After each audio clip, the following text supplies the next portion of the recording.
this is pretty concerning this morning. The former Facebook CEO says there's real questions about interference in our democracy. Do you agree?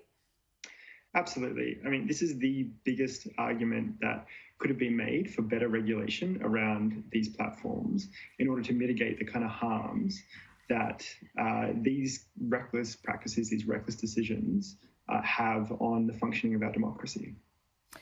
Yeah, and it's certainly we've seen that this morning. This decision was made overnight. We're all sleeping. It came as a surprise, not just to us, but to government and those that had been negotiating with Facebook too. But we've seen also this blanket decision to ban sites or of pages of sites that we often go to in a crisis, like New South Wales Health, the Department of Health more broadly, New South Wales Fire and Rescue, 1800-RESPECT. That is quite chilling. I mean, that's probably a sign of their gross incompetence and their ability to cut just news. But really what that speaks to, and what is, I think, important, is to zoom out and look at this for the context that this is happening in, which is Facebook pulling news and recklessly removing Australians' access to reliable news sources beyond just news sites during a pandemic and the rollout of a vaccine, when critical reliable and accurate information is crucial to us successfully rolling out the vaccine. It really just highlights how little regard Facebook has for the Australian people. It seems so, but what is the motivation? What do you speculate that Facebook is trying to do here? Google could find this code workable. Facebook saying it's unworkable. They can't both be, right?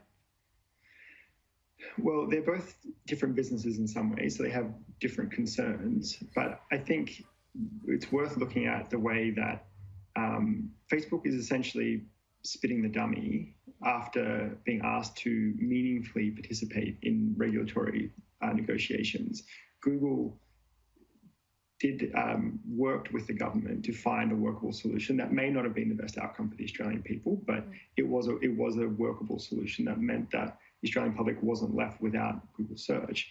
Facebook are much more clumsy in that approach and also refused to take any sort of regulatory action against them. And so we'll just pull the plug rather than engaging meaningfully, even if the conversation is really about what's best for their users, the Australian people. And Chris, it's been unwilling to pull the plug on fake news. Well, that's exactly right. They've told us since the beginning of the pandemic that they're on top of misinformation, and yet we're more than a year in and we're seeing misinformation around COVID and the vaccine at still unprecedented levels. That's the argument that we've been making, that they can't be trusted to handle the harms that are caused by their platform, and there's a need for better oversight and better regulation. And the News Media Bargaining Code is one step towards the kind of more sweeping regulation that is needed. Okay, Chris Cooper, thanks so much for your insights today. We'll see where this one ends up. Thanks so much.